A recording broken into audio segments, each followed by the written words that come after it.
मीसाक Medina, तहवील क़िबला, सैयदा फातिमा रज़ी अल्लाह अन्हा का सैयदना अली रज़ी अल्लाह अन्हु से निकाह, जिहाद व क़िताल की इजाजत, सराया का तस्करा, ग़ज़वा-ए बद्र और ग़ज़वा-ए उहुद।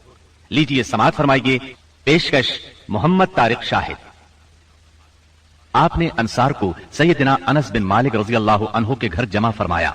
मुहाजिरीन की तादाद 45 थी। आप मुहाजिरीन और अंसार में से एक एक को बुलाते गए और फरमाते गए, तुम भाई भाई हो। फिर हुआ ये कि ये उखुवत हकीकी उखुवत से भी बढ़ गई। इस मौके पर अंसार ने जिस फैयाजी, ईसार और मेजबानी का मुजाहरा किया, इंसानी तारीख इसकी मिसाल पेश करने से कासिर है। अंसार ने मुहाजिर भाइयों की हैसियत मेहमानों की न रहने दी, बल्कि उन्हें अपनी जायदाद और कारोबार में बराबर का हिस्सेदार बना दिया। इस तरह मुहाजिरीन बहुत जल्द अपने पैरों पर खड़े हो गए। मुहाजिरीन से ये अंसार की मोहब्बत ही का नतीजा था कि उन्होंने नबी सल्लल्लाहु अलैहि वसल्लम पर अपने खजूरों के बागात पेश किए कि आप इन बागात को इनके और मुहाजिरीन के दरमियान तकसीम कर दें। आपने इनकार फरमाया तो अंसार ने मुहाजिरीन से कहा, आप लोग काम कर दिया करें, हम फलों में आप लोगों को शरीक कर लेंगे। आप सल्लल्लाहु अलैहि वसल्लम ने इस तजवीज को पसंद फरमाया। सैयदना साद बिन रबी रज़ी अल्लाह अन्हु बड़े मालदार अंसारी थे। उन्होंने अपने मुहाजिर भाई सैयदना अब्दुर्रहमान बिन औफ रज़ी अल्लाह अन्हु से कहा, मेरा माल आधा आधा तकसीम कर लो। मेरी 2 बीवियां हैं, देखो जो तुम्हें पसंद हो मुझे बतला दो, मैं उसे तलाक दे देता हूँ, इद्दत गुजर जाए तो उससे शादी कर लेना। ये सुनकर सैयदना अब्दुर्रहमान बिन औफ रज़ी अल्लाह अन्हु ने फरमाया, अल्लाह आपके अहल और माल में बरकत दे, मुझे आप बाजार का रास्ता बता दे। उन्होंने बनु कैनुका के बाजार का पता बतला दिया। ये बाजार चले गए, मेहनत मजदूरी की। वापसी पर उनके पास कुछ फाजिल पनीर और घी था। फिर थोड़े ही दिन गुजरे थे कि उन्होंने माल भी कमाया और एक अंसारी औरत से शादी भी की। मदीने में मुसलमानों के अलावा 2 और जमातें भी थी। ये दोनों जमातें हर लिहाज से मुसलमानों से मुख्तलिफ थीं। इनका अकीदा, दीन, मसलहतें, जरूरियात, जज्बात और एहसासात बिल्कुल मुसलमानों के खिलाफ थे। और ये दोनों जमातें थीं मुशरिकीन और यहूद की। चुनाचे नबी अकरम सल्लल्लाहु अलैहि वसल्लम ने एक अहदो पैमान मुसलमानों के माबैन कराया और एक दूसरा अहदो पैमान मुसलमानों और मुशरिकीन नीज मुसलमानों और यहूद के दरमियान कराया। और इस बारे में एक तहरीर भी लिखी गई जिसके खास खास निकात ये हैं। नंबर 1, कुरैश और यस्रिब के मोमिनीन और मुस्लिमीन और उनके मातहत होकर उनके साथ मिलने वाले और जिहाद करने वाले बकिया लोगों से अलग एक उम्मत हैं। नंबर 2, उनकी दियत की अदायगी और कैदी की रिहाई अहले ईमान के दरमियान साबिक दस्तूर के मुताबिक होगी और ये फिदिये और दियत में अहले ईमान की मदद करेंगे। नंबर 3, ये लोग मुफसिद, जालिम और बागी के खिलाफ एक हाथ होकर उठेंगे, चाहे वो उनकी अपनी औलाद ही क्यों ना हो। नंबर 4, कोई मोमिन किसी मोमिन को काफिर के बदले कत्ल नहीं करेगा और न किसी मोमिन के खिलाफ किसी काफिर की मदद करेगा। नंबर 5, अल्लाह का जिम्मा एक है, लिहाजा एक मामूली आदमी का दिया हुआ जिम्मा भी सारे मुसलमानों पर लागू होगा। नंबर 6, जो यहूद मुसलमानों के पैरोकार हो जाएं, उनकी मदद की जाएगी और वो दूसरे मुसलमानों की तरह होंगे। नंबर 7, मुसलमानों की सुलह एक होगी। नंबर 8, जो किसी मोमिन को कसदन कत्ल कर दे उससे किसास लिया जाएगा, सिवाय इस सूरत के कि मकतूल के वली राजी हो जाएं और अहले ईमान पर जरूरी है कि सब कातिल के खिलाफ उठ खड़े हों। नंबर 9, किसी मोमिन के लिए हलाल नहीं कि किसी हंगामा बर्पा करने वाले या बिदती की मदद करे या उसे ठिकाना मुहैया करे। नंबर 10, उनके दरमियान किसी बात में इख्तिलाफ हो तो उसे अल्लाह और उसके रसूल की तरफ लौटाया जाएगा। इस अहदो पैमान के अलावा नबी अकरम सल्लल्लाहु अलैहि वसल्लम ने मुख्तलिफ औकात और मौकों पर मुसलमानों से इस्लामी उखुव्वत का हक भी बयान फरमाया। इन्हें आपस में ताउन, मदद, इत्तेहाद व यगानगत, गमगुसारी और खबरगिरी की तरगीब दी, यहाँ तक कि ये उखुव्वत तारीख की इंतहाई बुलंदियों तक पहुंच गई। बाकी रहे मुशरिकीन तो इनका मुआमला और था। इनकी अक्सरियत अपने सरदारों और बड़ों समेत मुसलमान हो चुकी थी और इनमें इतनी सख्त नहीं थी कि मुसलमानों के मुकाबले में खड़े हो सकें। लिहाजा इनसे नबी अकरम सल्लल्लाहु अलैहि वसल्लम ने ये अहद लिया कि कोई मुशरिक कुरैश की जानो माल को पनाह नहीं देगा और ना किसी मोमिन के आगे इसकी हिफाजत के लिए रुकावट बनेगा।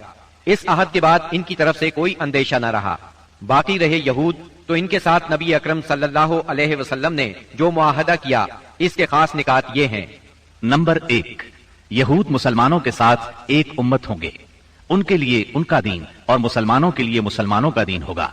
उनके जिम्मे उनका खर्च होगा और मुसलमानों के जिम्मे मुसलमानों का खर्च होगा। नंबर 2, जो ताकत इस मुआहदे के किसी भी फरीक से जंग करेगी या यसरिब पर हमला करेगी, सब आपस में उसके खिलाफ तामुन करेंगे और हर एक अपनी जानिब का दिफा करेगा। नंबर 3, इस मुआहदे के शुरका के दरमियान खैर खाही, खैर अंदेशी और नेकोकारी के ताल्लुकात होंगे, गुनाह के नहीं। नंबर 4, आदमी अपने हलीफ के जुर्म में नहीं पकड़ा जाएगा। नंबर 5, मजलूम की मदद की जाएगी। नंबर 6, जब तक जंग बरपा रहेगी यहूद भी मुसलमानों के साथ खर्च बर्दाश्त करेंगे। नंबर 7, इस मुआहदे के शुरका पर यसरिब में हंगामा आराई और कुश्त खून हराम होगा। नंबर 8, अगर इनमें कोई हंगामा या झगड़ा बर्पा हो जाए तो उसका फैसला अल्लाह और उसके रसूल करेंगे। नंबर 9, कुरैश और उनके मददगारों को पनाह नहीं दी जाएगी। नंबर 10, ये मुआहदा किसी जालिम या मुजरिम के लिए आड़ नहीं बनेगा। इस मुआहदे की रूह से यसरिब के सारे बाशिंदे मुसलमान, मुशरिकीन और यहूद एक ही वहदत की लड़ी में पिरो दिए गए। मदीना और उसके अतराफ को मिलाकर एक आजाद और खुद मुख्तार हुकूमत कायम हो गई। उसमें मुसलमानों का कलिमा नाफिज था और उसके सरबराह मोहम्मद सल्लल्लाहु अलैहि वसल्लम थे। इस दौरान यकुम और 2 हिजरी में कई अहम वाकयात पेश आए। उनमें से कुछ इस तरह हैं। इसी दौरान में किबले की तब्दीली का हुक्म आया। मक्का मुकर्रमा से हिजरत करके मदीना मुनव्वरा आने के बाद 16 या 17 माह तक मुसलमान बैतुल मक़दिस की तरफ रुख करके नमाज पढ़ते रहे। अब हुक्म आया कि खाना काबा यानी मस्जिदुल हराम की तरफ मुंह करके नमाज अदा की जाए। इसी साल में रमजानुल मुबारक के रोजे रखने और ज़कात अदा करने के अहकाम नाजिल हुए। फिर ईदैन की नमाज और सदक़तुल फित्र का हुक्म दिया गया। इसी साल में पहली ईद उल फित्र और पहली ईद उल अज़हा पढ़ी गई। इसी साल नबी करीम सल्लल्लाहु अलैहि वसल्लम ने अपनी प्यारी बेटी सैयदा फातिमा रजी अल्लाह अन्हा की शादी सैयदना अली रजी अल्लाह अन्हु से की। सबसे बढ़कर ये कि इसी साल में मुसलमानों पर हुक्म इलाही से जिहाद फर्ज किया गया और मुसलमानों को अपने दिफा का हक दिया गया।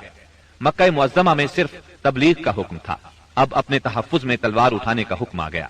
चुनाचे सरियों और गज़वात का आगाज हुआ। जिन जंगों में आपने किसी सहाबी को अमीर लश्कर बनाकर भेजा वो सरिया कहलाती है, और जिन जंगी मार्कों में आप खुद अमीर लश्कर हुए वो गज़वा कहलाते हैं। तारीख इस्लाम में गज़वात की तादाद 21 से लेकर 27 तक बयान की जाती है, जबकि सरियों की तादाद इससे कहीं ज्यादा है। इस साल के दौरान कई गज़वात हुए, लेकिन सबसे मशहूर गज़वा बद्र है। नबी करीम सल्लल्लाहु अलैहि वसल्लम जब हिजरत करके मदीना मुनव्वरा पहुंचे तो उन दिनों मदीने में एक निहायत दौलतमंद और बाअसर शख्स अब्दुल्ला बिन उबई था। हिजरत से पहले अंसार में उसका बहुत असर और रुसूख था। अंसार उसे अपना सरदार बनाने वाले थे, बल्कि उसकी ताजपोशी के लिए एक ताज बनवा लिया गया था। इसी दौरान में आप सल्लल्लाहु अलैहि वसल्लम हिजरत करके मदीना पहुंचे और अंसार के दोनों कबाइल ने आपके हाथ पर बैत कर ली और मिसाक मदीना के जरिए से यहूदियों ने भी आपकी क़यादत को तस्लीम कर लिया। इससे अब्दुल्ला बिन उबई की सरदारी के मंसूबे धरे के धरे रह गए। इस बिना पर उसने आपकी मुखालिफत पर कमर बांध दी। उधर मुशरिकीन मक्का जो इस्लाम, मुसलमानों और रसूलुल्लाह सल्लल्लाहु अलैहि वसल्लम की दुश्मनी में जल भुन रहे थे, उन्होंने अब्दुल्ला बिन उबई को एक धमकी आमेज खत तहरीर किया। इस खत में उन्होंने 2 टोक अल्फाज में लिखा, आप लोगों ने हमारे साहिब को पनाह दे रखी है, इसलिए हम अल्लाह की कसम खाकर कहते हैं या तो आप लोग उससे लड़ाई करें या उसे निकाल दें, या फिर हम अपनी पूरी जमीयत के साथ आप लोगों पर चढ़ाई करके आपके सारे जंगजुओं को कत्ल कर देंगे और आपकी औरतों की हुर्मत पामाल कर देंगे। जब ये खत अब्दुल्ला बिन उबई और उसके साथियों को मिला तो वो रसूलुल्लाह सल्लल्लाहु अलैहि वसल्लम से जंग के लिए तैयार हो गए। नबी अकरम सल्लल्लाहु अलैहि वसल्लम को इसकी खबर हुई तो आप उनके पास तशरीफ ले गए और फरमाया, कुरैश की धमकी तुम लोगों पर बहुत गहरा असर कर गई है। तुम खुद अपने आप को जितना नुकसान पहुंचा देना चाहते हो, कुरैश तुम्हें उससे ज्यादा नुकसान नहीं पहुंचा सकते। तुम अपने बेटों और भाइयों से खुद ही लड़ना चाहते हो। नबी अकरम सल्लल्लाहु अलैहि वसल्लम की ये बात सुनकर लोग बिखर गए। इस वक्त तो अब्दुल्ला बिन उबई जंग के इरादे से बाज आ गया, क्योंकि इसके साथी ढीले पड़ गए थे। यह बात उनकी समझ में आ गई थी, लेकिन हकीकत में कुरैश के साथ इसके ताल्लुकात खुफिया तौर पर कायम रहे, क्योंकि मुसलमानों और मुशरिकीन के दरमियान शर और फसाद का कोई मौका वो हाथ से जाने नहीं देना चाहता था। फिर इसने अपने साथ यहूद को भी मिला रखा था ताकि इस मुआमले में इनसे भी मदद हासिल करे, लेकिन वो तो नबी सल्लल्लाहु अलैहि वसल्लम की हिकमत थी जो रह रहकर शर और फसाद की आग को बुझा देती थी। मुसलमानों की हिजरत और मदीने में उनकी कामयाबी से कुफ्फार मक्का बहुत तिलमिला रहे थे और मदीने पर चढ़ाई के बहाने ढूंढ रहे थे। रसूलुल्लाह सल्लल्लाहु अलैहि वसल्लम के बढ़ते हुए इख्तिदार और इस्लाम की इशाअत ने मक्का में अबू जहल और अबू सुफियान को सख्त बेचैन कर दिया था। यही कैफियत मदीने में अब्दुल्लाह बिन उबई की थी। اس نے قریش کے حوصلے بڑھائے اور انہیں یقین دہانی کرائی کہ اگر تم نے مدینے پر دھاوا بولا تو یہودی تمہارا ساتھ دیں گے۔ مسلمان جب سے مدینہ آئے تھے خطرات بڑھتے جا رہے تھے اور ان کے سروں پر منڈلا رہے تھے۔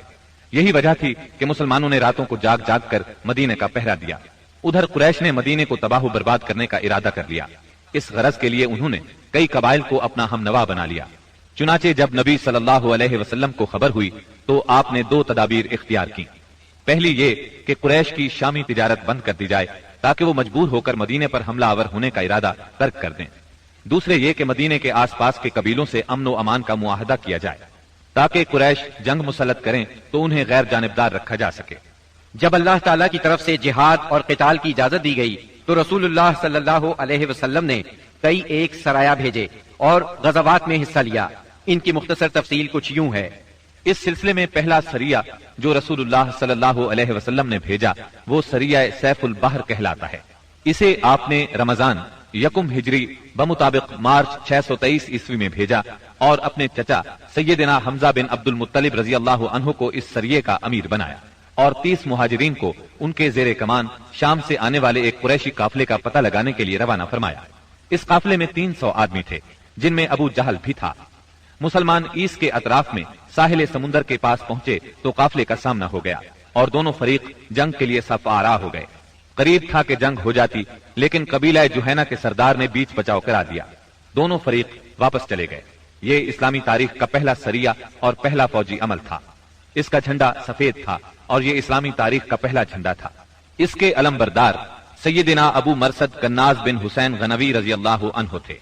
اس کے بعد پے در پے سریے روانہ کیے گئے۔ چنانچہ شوال یکم ہجری میں سیدنا عبیدہ بن حارث رضی اللہ عنہ کو 60 مہاجرین کے ساتھ بطن رابغ کی وادی میں بھیجا گیا۔ وہاں ابو سفیان سے سامنا ہوا جو 200 آدمیوں کے ساتھ تھا۔ دونوں طرف سے تیر چلے لیکن جنگ نہ ہوئی۔ پھر ذی قعد یکم ہجری میں سیدنا سعد بن ابی وقاص رضی اللہ عنہ کو 20 مہاجرین کے ساتھ خرار کی طرف بھیجا گیا جو کہ جوفا کے قریب ایک مقام ہے، لیکن ان کا کسی سے سامنا نہ ہوا۔ اس کے بعد سفر 2 ہجری میں 70 مہاجرین کے ساتھ رسول اللہ صلی اللہ علیہ وسلم خود نکلے اور ابوا یا ودان تشریف لے گئے۔ مہم کا مقصد قریش کے ایک قافلے کی راہ روکنا تھا لیکن کسی سے سامنا نہ ہوا۔ یہ پہلی مہم تھی جس میں رسول اللہ صلی اللہ علیہ وسلم بذات خود نکلے۔ اس کے بعد ربیع الاول 2 ہجری میں رسول اللہ صلی اللہ علیہ وسلم 200 صحابہ کے ساتھ روانہ ہوئے۔ مقصود قریش کا قافلہ تھا جس میں امیہ بن خلف سمیت قریش کے 100 آدمی اور 2500 اونٹ تھے۔ آپ رضوہ کے اطراف میں مقام بواد تک تشریف لے گئے لیکن کسی سے سامنا نہ ہوا۔ اسی مہینے میں قرز بن جابر فہری نے مشرکین کی ایک مختصر سی فوج کے ساتھ مدینہ کی چراگاہ پر چھاپا مارا اور کچھ مویشی ہانک کر لے گیا۔ رسول اللہ صلی اللہ علیہ وسلم نے 70 صحابہ کے ہمراہ اس کا تعاقب کیا اور بدر کے اطراف میں واقع وادی صفوان تک تشریف لے گئے لیکن قرز نکل بھاگا۔ اسی واقعے کو بعض لوگ غزوہ بدر اولا بھی کہتے ہیں۔ اس کے بعد آپ جمادی الاولا یا جمادی الاخری 2 ہجری میں 150 یا 200 مہاجرین کے ساتھ ذوالعشیرہ تک تشریف لے گئے۔ مقصود قریش کے ایک قافلے کو روکنا تھا جو ملک شام جا رہا تھا لیکن آپ کے پہنچنے سے پہلے وہ جا چکا تھا۔ اس سفر میں آپ نے بنو مدلج اور ان کے حلیف بنو زمرہ سے جنگ نہ کرنے کا معاہدہ کیا۔ پھر رجب 2 ہجری میں نبی اکرم صلی اللہ علیہ وسلم نے سیدنا عبداللہ بن جہش اسدی رضی اللہ عنہ کو 12 مہاجرین کے ساتھ مکہ اور طائف کے درمیان ایک مقام نخلا کی طرف روانہ کیا۔ مقصد یہ تھا کہ وہ قریش کے ایک قافلے کی خبر لائیں، مگر ان لوگوں نے قافلے پر حملہ کر کے عمرو بن حضرمی کو قتل اور عبداللہ بن مغیرہ کے بیٹے عثمان اور مغیرہ کے غلام حکیم بن کیسان کو قید کر لیا اور قافلے کو ہانک لائے۔ ان کے ایسا کرنے پر آپ ان سے ناراض ہوئے، چنانچہ قیدیوں کو چھوڑ دیا گیا اور مقتول کا خون بہا ادا کیا گیا۔ یہ واقعہ رجب کی آخری تاریخ کو پیش آیا تھا، اس لیے مشرکین نے شور مچایا کہ مسلمانوں نے حرام مہینے کی حرمت پامال کر ڈالی۔ اس پر سورہ بقرہ کی آیت 217 نازل ہوئی۔ يسألونك عن الشهر الحرام قتال فيه قل قتال فيه كبير وصد عن سبيل الله وكفر به والمسجد الحرام وإخراج أهله منه أكبر عند الله والفتنة أكبر من القتل۔ لوگ آپ سے حرام مہینے میں لڑائی کے بارے میں پوچھتے ہیں، آپ کہہ دیجئے اس میں جنگ کرنا بڑا گناہ ہے، اور اللہ کی راہ سے روکنا اور اس کے ساتھ کفر کرنا، مسجد حرام سے روکنا اور اس کے باشندوں کو وہاں سے نکالنا، یہ سب اللہ کے نزدیک اور زیادہ بڑا جرم ہے اور فتنہ قتل سے بڑھ کر ہے۔ یہ تھی جنگی نقل و حرکت جو مدینہ منورہ اور اس کے اطراف کے امن کی حفاظت کے لیے نبی صلی اللہ علیہ وسلم اور مسلمانوں نے قائم کر رکھی تھی۔ اس سے قریش کو یہ بتلانا بھی مقصود تھا کہ اگر وہ اپنے شر سے باز نہ آئے تو انجام برا ہوگا، لیکن وہ اپنی خودسری اور تکبر میں بڑھتے ہی چلے گئے۔ چنانچہ بدر کے میدان میں انہوں نے اس کی سزا پا لی اور جزا بہرحال گھاٹے ہی کی تھی۔ 17 رمضان 2 ہجری کو غزوہ بدر ہوا۔ یہ قریش اور مسلمانوں کے درمیان پہلا فیصلہ کن معرکہ تھا۔ اس کا سبب یہ ہوا کہ رسول اللہ صلی اللہ علیہ وسلم جس قافلے کے لیے ذوالعشیرہ تک تشریف لے گئے تھے اور وہ بچ کر شام چلا گیا تھا، آپ صلی اللہ علیہ وسلم اس کی تاک میں تھے اور اس کی خبر لانے کے لیے آپ نے شام کے مقام حورا تک طلحہ بن عبید اللہ اور سعید بن زید رضی اللہ عنہما کو بھیجا۔ چنانچہ جیسے ہی یہ قافلہ وہاں سے گزرا، انہوں نے فوراً مدینہ منورہ خبر پہنچائی۔ اس قافلے میں اہل مکہ کی بڑی دولت تھی، یعنی 1000 اونٹ جن پر کم از کم 262 کلو سونے کی مالیت کا سامان تھا، اور اس کی حفاظت کے لیے صرف 40 آدمی تھے۔ خبر ملتے ہی رسول اللہ صلی اللہ علیہ وسلم نے صحابہ کرام رضی اللہ عنہم کو نکلنے کی دعوت دی، تاہم نکلنا ضروری نہیں قرار دیا۔ چنانچہ اس دعوت پر 313، 314 یا 317 صحابہ نے لبیک کہا۔ ان میں 82 یا 83 یا پھر 86 مہاجرین تھے اور بقیہ انصار، اور پھر انصار میں سے 61 قبیلہ اوس سے تھے اور 170 قبیلہ خزرج سے تھے۔ انہوں نے مکمل تیاری بھی نہیں کی تھی۔ سواری میں صرف 2 گھوڑے، ایک سیدنا زبیر بن عوام اور دوسرا سیدنا مقداد بن اسود کندی کے پاس تھا، اور 70 اونٹ تھے۔ 8 یا 12 رمضان المبارک 2 ہجری کو یہ مختصر فوج لے کر رسول اللہ صلی اللہ علیہ وسلم مدینہ منورہ سے نکلے تو بدر منزل مقصود تھی۔ یہ مدینہ منورہ کے جنوب مغرب میں 155 کلومیٹر کے فاصلے پر واقع ہے۔ اسے ہر طرف سے بلند پہاڑوں نے گھیر رکھا ہے، زیادہ حصہ ریتلا ہے۔ ساحل سمندر یہاں سے قریباً 10 میل کے فاصلے پر ہے۔ یہاں پانی کا ایک چشمہ ہے اور ارد گرد باغات موجود ہیں۔ اس قافلے کے سالار ابو سفیان تھے، جو بہت ہوشیار اور چکنے آدمی تھے۔ ہر آنے جانے والے سے مسلمانوں کی نقل و حرکت کے بارے میں معلوم کرتے رہتے تھے۔ ابھی وہ بدر سے کافی دور تھے کہ انہیں مسلمانوں کے نکلنے کا علم ہو گیا۔ چنانچہ انہوں نے فوراً قافلے کا رخ مغرب کی طرف پھیر کر ساحل کا راستہ پکڑ لیا اور بدر کا راستہ مکمل طور پر چھوڑ دیا۔ ساتھ ہی زمزم بن عمرو غفاری کو اجرت دے کر مکہ بھیجا کہ جس قدر جلد ممکن ہو انہیں مسلمانوں کے نکلنے کی اطلاع دے دیں۔ اس نے خبر پہنچائی تو اہل مکہ نہایت تیزی سے تیار ہوئے اور سب کے سب نکلے۔ ابو لہب کے سوا بڑوں میں سے کوئی پیچھے نہ رہا۔ آس پاس کے قبائل کے لوگ بھی ساتھ لے لیے۔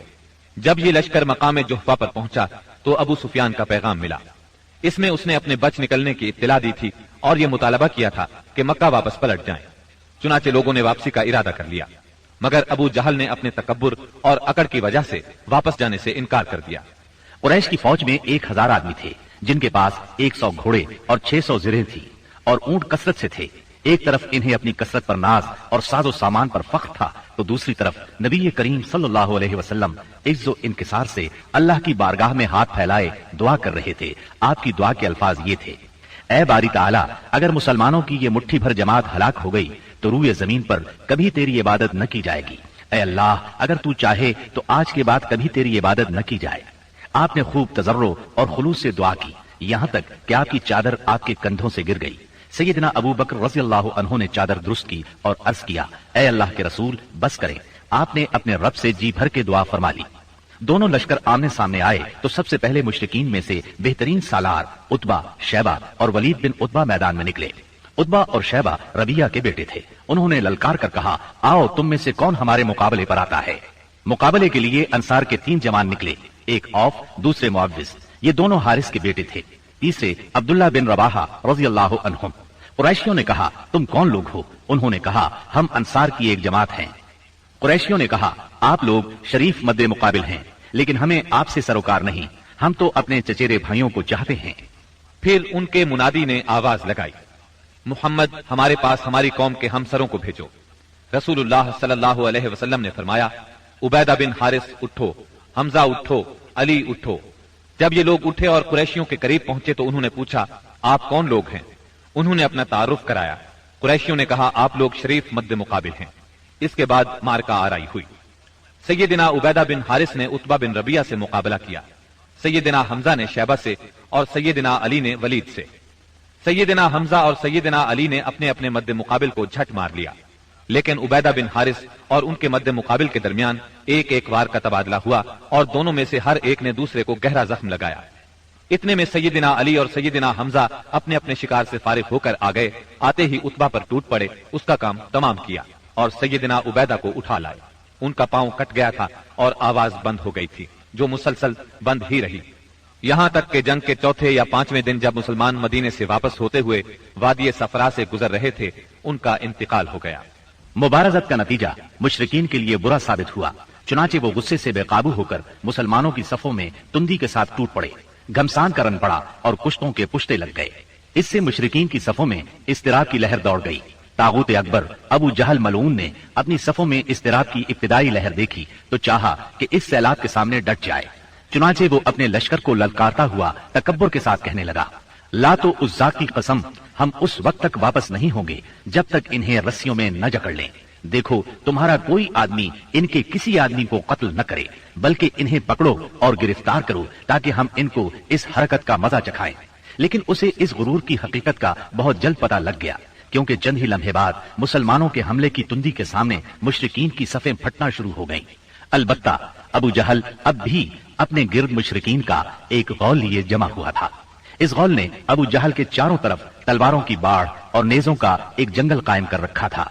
लेकिन गैरतमंद मुसलमानों के इस्लामी हुजूम की आंधी ने उस बाढ़ को भी बिखेर दिया और उस जंगल को भी उखेड़ दिया। इसके बाद ये तागूत अकबर दिखाई पड़ा। मुसलमानों ने देखा कि वो एक घोड़े पर चक्कर काट रहा है। इधर उसकी मौत दो अंसारी जवानों के हाथों उसका खून चूसने की मुंतजिर थी। तागूत अकबर अबू जहल के कत्ल का इबरतनाक वाकया बयान करते हुए अब्दुर्रहमान बिन औफ रजी अल्लाह अन्हु फरमाते हैं कि मैं जंगे बद्र के रोज सफ के अंदर था कि अचानक मुड़ा तो क्या देखता हूं कि दाएं बाएं दो नौ उम्र जवान हैं। गोया उनकी मौजूदगी से मैं हैरान हो गया कि इतने में एक ने अपने साथी से छुपाकर मुझसे कहा, चचा जान, मुझे अबू जहल को दिखला दीजिए। मैंने कहा, भतीजे तुम उसे क्या करोगे? उसने कहा, मुझे बताया गया है कि वो रसूलुल्लाह सल्लल्लाहु अलैहि वसल्लम को गाली देता है। उस रात की कसम जिसके हाथ में मेरी जान है, अगर मैंने उसको देख लिया तो मेरा वजूद उसके वजूद से अलग न होगा, यहां तक कि हम में से जिसकी मौत पहले लिखी है वो मर जाए। वो कहते हैं, मुझे इस पर ताज्जुब हुआ। इतने में दूसरे नौ उम्र नौजवान ने मुझे इशारे से मुतवज्जह करके यही बात कही। उनका बयान है कि मैंने चंद ही लम्हों बाद देखा कि अबू जहल लोगों के दरमियान चक्कर काट रहा है। मैंने कहा, अरे देखते नहीं, ये रहा तुम दोनों का शिकार जिसके बारे में तुम मुझसे पूछ रहे थे। फरमाते हैं कि ये सुनते ही वो दोनों शाहीन अपनी तलवारें लिए झपट पड़े और उसे मारकर कत्ल कर दिया। फिर पलटकर रसूलुल्लाह सल्लल्लाहु अलैहि वसल्लम के पास आए। आपने फरमाया, तुम में से किसने कत्ल किया है? दोनों ने कहा, मैंने कत्ल किया है। आपने दोनों की तलवारें देखी और फरमाया, तुम दोनों ने कत्ल किया है। अलबत्ता अबू जहल का सामान माआज बिन अम्र बिन जमूह को दिया। दोनों हमलावरों का नाम माआज बिन अम्र बिन जमूह और माआज बिन अफरा है। सीरत निगार इब्ने इसहाक का बयान है कि मुआज बिन अम्र बिन जमूह ने कहा कि मैंने मुशरिकीन को सुना वो अबू जहल के बारे में कह रहे थे, अबुल हकम तक किसी की रसाई ना हो। मुआज बिन अम्र कहते हैं कि जब मैंने ये बात सुनी तो उसे अपने निशाने पर ले लिया और उसकी समत जमा रहा। जब गुंजाइश मिली तो मैंने हमला कर दिया और ऐसी जरब लगाई कि उसका पांव निस्फ पिंडली से उड़ गया। वल्लाह, जिस वक्त ये पांव उड़ा है तो मैं उसकी तशबीह सिर्फ उस गुठली से दे सकता हूँ जो मूसल की मार पड़ने पर झटक कर उड़ जाए। कहते हैं कि इधर मैंने अबू जहल को मारा और उधर उसके बेटे इकरमा ने मेरे कंधे पर तलवार चलाई, जिससे मेरा हाथ कटकर मेरे बाजू के चमड़े से लटक गया और लड़ाई में मुखिल होने लगा। मैं इसे अपने साथ घसीटते हुए सारा दिन लड़ा, लेकिन जब वो मुझे अजियत पहुंचाने लगा तो मैंने इस पर अपना पांव रखा और इसे जोर से खींचकर अलग कर दिया। इसके बाद अबू जहल के पास मुअव्विज बिन अफरा पहुंचे। वो जख्मी था। उन्होंने इसे ऐसी जरब लगाई कि वो वहीं ढेर हो गया, सिर्फ सांस आती जाती रही। इसके बाद मुअव्विज बिन अफरा खुद भी लड़ते हुए शहीद हो गए। जब मारिका खत्म हो गया तो रसूलुल्लाह सल्लल्लाहु अलैहि वसल्लम ने फरमाया, कौन है जो देखे कि अबू जहल का अंजाम क्या हुआ? इस पर सहाबाए किराम उसकी तलाश में बिखर गए। अब्दुल्लाह बिन मसूद रज़ियल्लाहु अन्हु ने उसे इस हालत में पाया कि अभी सांस आ जा रही थी। انہوں نے اس کی گردن پر پاؤں رکھا اور سر کاٹنے کے لیے داڑھی پکڑی اور فرمایا، او اللہ کے دشمن، آخر اللہ نے تجھے رسوا کیا نا؟ اس نے کہا، مجھے کاہے کو رسوا کیا؟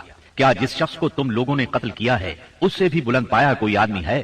یا جس کو تم لوگوں نے قتل کیا اس سے بھی کوئی اوپر آدمی ہے؟ پھر بولا، کاش مجھے کسانوں کی بجائے کسی اور نے قتل کیا ہوتا۔